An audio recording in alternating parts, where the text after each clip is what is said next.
My husband put down the divorce papers with a smile and said, "Accept my mistress, or we will break up." I signed the papers without hesitation. My husband turned pale. "No. Wait. You misunderstood," he stammered. Trevor thought he held every single card. He had dropped the thick manila envelope onto the marble kitchen island with a heavy thud. Acting like a corporate titan negotiating a hostile takeover, he told me I had exactly two options. Option 1. I look the other way while he sets up his 28-year-old girlfriend, Brianna. Option 2. I walk away with absolutely nothing. He smirked. He honestly believed I was completely trapped. He thought my silence meant I was too weak to survive without his paycheck and his precious status. I stared right into his arrogant eyes. I grabbed the black pen sitting next to his coffee mug, flipped straight to the back page, and signed my name in thick, dark ink. I slid the documents back across the cold stone counter. The smirk melted off his face. The blood drained from his cheeks so fast he looked like he was about to pass out on the floor. He reached for the paper with shaking hands, desperate to take it all back. But the ink was already dry. My husband put down the divorce papers with a smile and said, "Accept my mistress, or we will break up." I signed the papers without hesitation. My husband turned pale. "No. Wait. You misunderstood," he stammered. Trevor walked into our home wearing his expensive tailored navy suit, smelling of scotch and unearned confidence. He dropped a thick manila envelope onto the kitchen island. He locked his gaze onto mine and told me I had two options. Option 1. I look the other way while he sets up his 28-year-old girlfriend, Brianna, in a luxury apartment across town. Option 2. I walk away with absolutely nothing. He smirked, honestly believing I was trapped. He thought my silence meant I was too weak, too intimidated, and too dependent to survive without his vice president paycheck and his precious country club status. I held his gaze, grabbed the heavy black pen sitting next to his empty coffee mug, and flipped straight to the back page. I signed my name in thick, dark ink. I slid the documents back across the cold stone counter until they hit his knuckles. The smirk melted off his face instantly. The blood drained from his cheeks so fast he looked like a ghost. He reached for the paper with shaking hands, desperate to take it all back. The ink was already dry, and my patience was completely exhausted. He thought I was just some passive, predictable background character. He completely forgot who he was married to. I am a high school principal in Charlotte, North Carolina. I manage 2,000 teenagers, infuriated parents, and constant crisis protocols. I break down entitled, "Manipulative Bullies" before 8 o'clock in the morning. Trevor, trying to intimidate me in my own kitchen, was like a toddler bringing a plastic toy hammer to a demolition site. I eat psychological warfare for breakfast. The depth of his delusion became violently obvious later that afternoon. I paused outside his home office. The solid oak door cracked open. He had his phone on speakerphone, laughing with his mother, Catherine. He bragged to the woman who raised him about how easily he had broken me.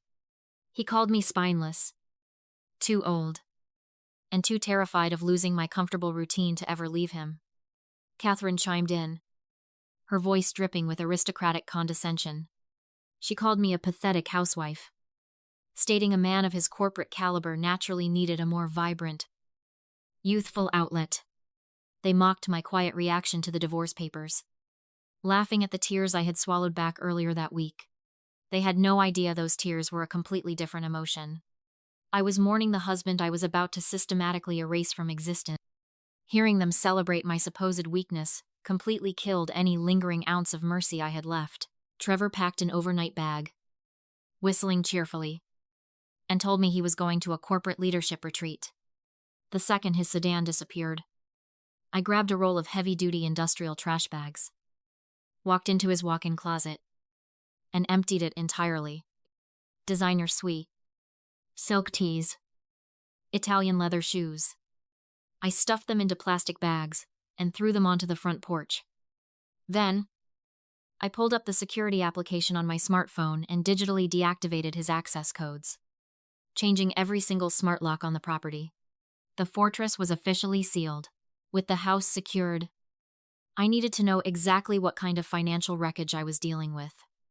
Trevor kept a tight grip on his private corporate accounts, constantly mocking my math skills whenever I asked about savings.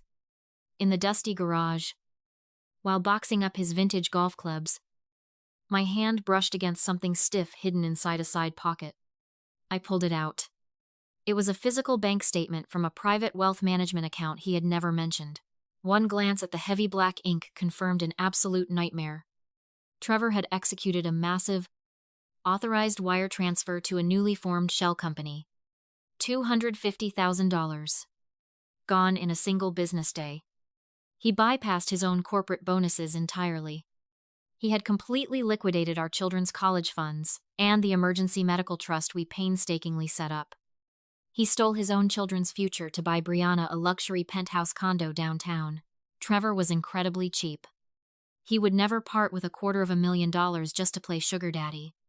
There had to be a catalyst. I marched back inside, dug through his desk drawers, and found a hidden burner phone. The message threads with Brianna exposed the humiliating truth. She was bleeding him dry, threatening to send explicit, compromising photos directly to Trevor's ultra-conservative chief executive officer. A public scandal would cost Trevor his impending promotion to senior vice president. Terrified of losing his alpha corporate image, Trevor panicked and robbed his own family to buy a blackmailer's silence. I gathered the documents and drove straight to my local bank branch. I sat across from the senior branch manager, a woman I had known for years. I legally withdrew exactly 50% of our untainted joint checking funds into a secure, solo account. Then, I flagged the missing trust money, handed her the physical statement, and filed an internal bank fraud report. I legally locked down the remaining shared assets pending a full federal financial investigation. Trevor was financially paralyzed, and he remained entirely clueless. As the manager finalized the fraud freeze, she pulled up our overall property profile. She frowned and casually asked about the second mortgage we took out 3 months ago. The air vanished from the room. I had never signed a second mortgage. I looked at the digital copy of the deed of trust on her monitor. On the bottom line was my signature, completely and perfectly forged. Trevor had committed a severe state felony. By the time I drove back home, Trevor had attempted to buy a coffee and realized his accounts were frozen.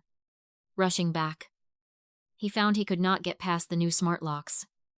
I watched him on the high-definition security cameras, pacing furiously on the front lawn. A cornered rat is highly dangerous. He texted our 15-year-old son playing video games inside, blatantly lying that he was having severe chest pains and desperately needed emergency heart medication from the home office. My son, terrified, sprinted downstairs and threw open the side garage door. Trevor shoved violently past his panicking child without a word of comfort. He sprinted directly into the office, ripped the family desktop computer tower from the drywall, and dragged it out to the concrete driveway. He grabbed a heavy iron from his golf bag on the porch and smashed the hard drive into tiny, unrecognizable shards. He stood over the wreckage, his chest heaving, and laughed right in my face through the open doorway. He told me I was a hysterical, paranoid housewife with absolutely zero proof of his financial transfers. He jumped into his car and drove away, convinced he had destroyed my case. He forgot his wife works in modern education administration. Every single file, photo, and document I own is automatically synced to an encrypted cloud server. The smashed physical hard drive was just useless plastic. Sitting back at my kitchen island, I accessed the backup files and scrutinized the explicit photos of Brianna. In one close-up, she wore a massive, ultra-rare custom pear-shaped diamond pendant, far too expensive for Trevor to afford. I ran a high-resolution reverse image search. The results populated instantly. The necklace belonged to the wife of a billionaire. A local high society magazine article from last year flashed on my screen, featuring tech tycoon Gavin Bennett and his wife Brianna at a charity gala. Brianna was secretly married to a technology empire. Trevor was just her naive, easily manipulated boy toy. She was using Trevor's stolen money to fund her secret luxury apartment, so Gavin would never see the charges on his corporate black cards. I found Gavin Bennett's corporate headquarters phone number and bypassed his assistants by claiming I had urgent forensic accounting evidence. He agreed to a discreet meeting at an upscale coffee shop downtown. I slid the thick folder of financial receipts, forged mortgage documents, and explicit photos across the oak table. I watched Gavin process the ultimate betrayal. He bypassed the tears and shifted instantly into a zone of cold, calculated, terrifying fury.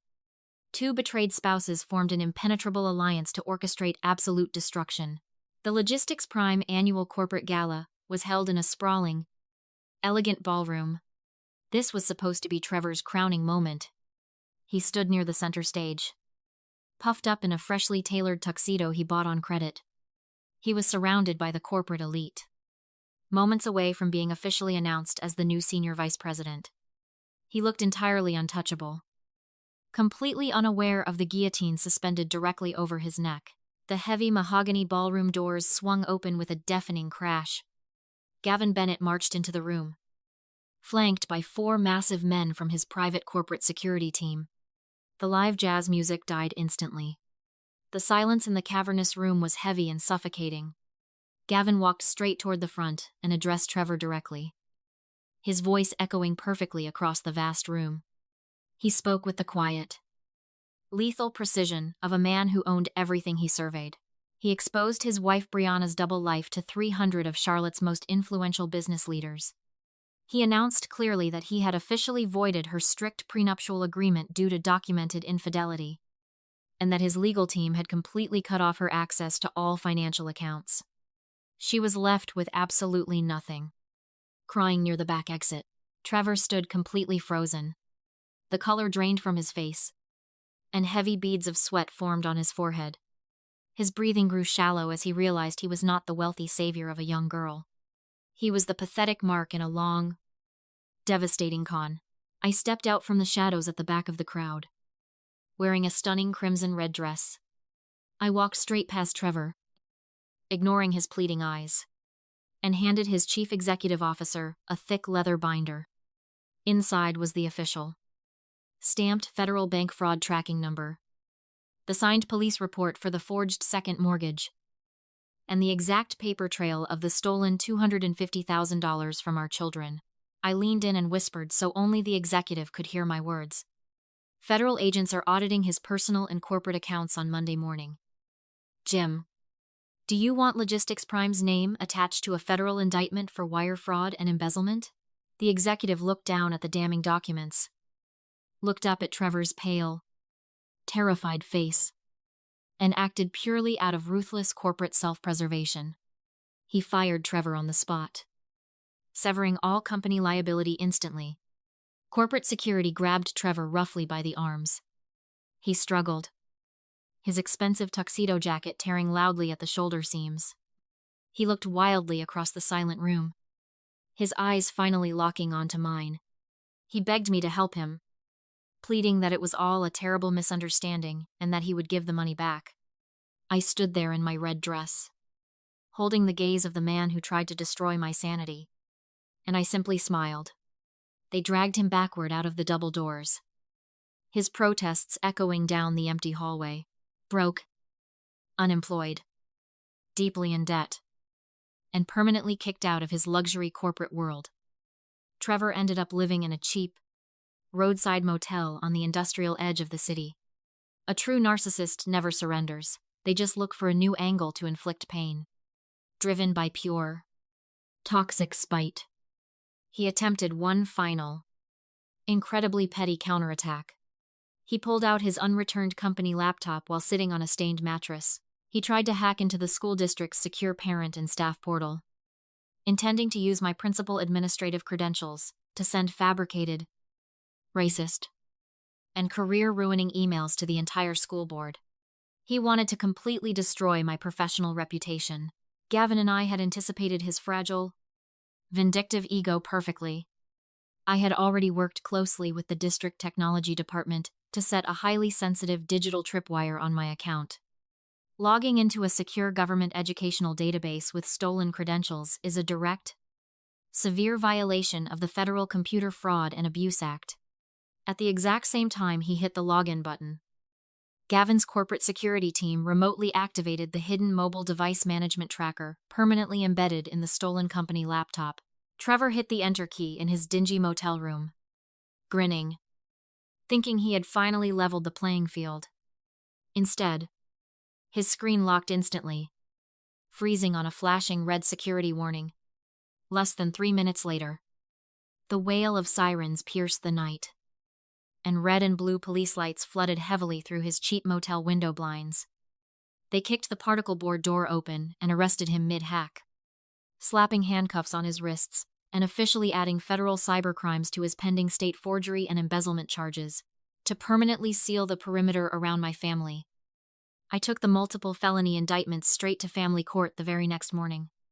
The judge reviewed the massive pile of undisputed evidence and instantly granted me full, sole physical and legal custody of our children. When his toxic mother Catherine tried to show up at my house 2 days later, demanding to see her grandchildren and screaming that I had maliciously ruined her precious, perfect son, I ignored the doorbell completely. I simply slid a legally binding, court-ordered no trespass document through the mail slot. I legally erased the primary enabler from my family's life forever.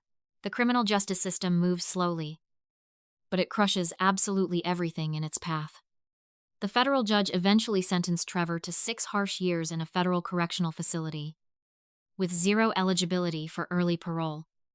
The court ordered complete restitution of the stolen trust funds, aggressively liquidating his remaining retirement accounts, seizing his vehicles, and garnishing any future wages. Brianna packed her few remaining bags, abandoned her luxury dreams, and moved back into her parents' basement in a different state.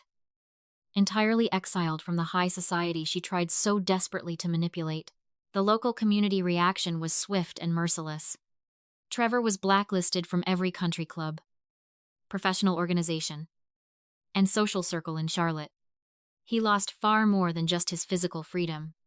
He lost the one thing he valued far above oxygen. He lost his flawless, carefully curated reputation. Months have passed since the heavy wooden gavel fell in the courtroom. The chaotic dust has finally settled. The air in my house feels completely different now. It is lighter. It is clean.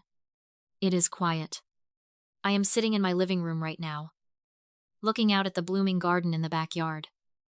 And for the first time in nearly 2 decades, I feel entirely secure in my own space.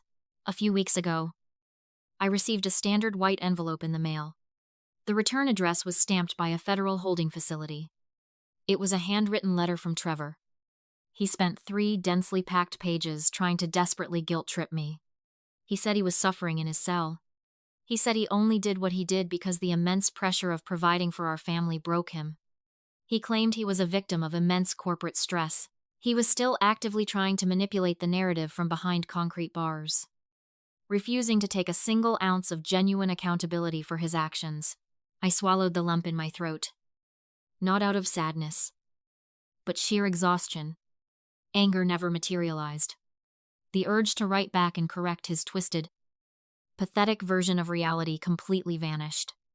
I just folded the paper in half, dropped it into the kitchen trash can alongside the empty coffee filters, and went back to drinking my morning coffee. That profound, unshakable indifference is how you truly know you have won the war. Surviving this kind of absolute betrayal forces you to rewrite your entire internal operating system from the ground up. I learned 3 absolute rules of survival the hard way, and I will never compromise on them again. Rule number 1. Never fund your own disrespect. You cannot buy loyalty or love from a partner who does not view you as an equal human being. Every single time you shrink yourself to make them feel bigger. Every time you pay a bill they ignored. Every time you excuse their cruelty because they had a hard day at work. You are just financing their delusion. If someone requires you to be small so they can be tall, they do not love you. They only love the convenience of your shadow. Rule number 2. Empathy without strict boundaries is self-destruction. We are constantly told to be the bigger person, and keep the peace at all costs. Forgiving someone who is actively plotting your downfall is not kindness. It is a profound act of self-harm. You can understand why a person is broken. You can even feel pity for the childhood trauma that made them cruel. You do not have to let them bleed you dry while they try to fix themselves. Walking away from a toxic family member or a toxic spouse does not make you a bad person. It makes you a survivor. Rule number 3. The best revenge is a legally bulletproof strategy. When someone betrays you so deeply, your first instinct is to scream. You want to confront them. You want to force them to understand the intense pain they caused. Do not do it. Screaming gives the villain power. It shows them they still control your emotional state. Silence, cold documentation, and the ruthless, methodical execution of the law is the only way to ensure total, irreversible victory. Let them think they are winning right up until the exact moment the cell door locks behind them. I am surrounded by a chosen family now. I have friends and colleagues who respect my hard boundaries and deeply value my presence. I have children who look at me and see a fierce protector, not a passive victim. I completely survived Trevor's malicious attempt to destroy me. I utilized his own boundless greed and arrogance to completely redesign my life on my own terms.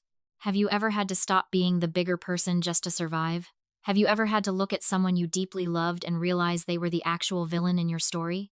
I want you to comment Rule 3 down below if you agree that silence and strategy are the ultimate weapons against toxic people.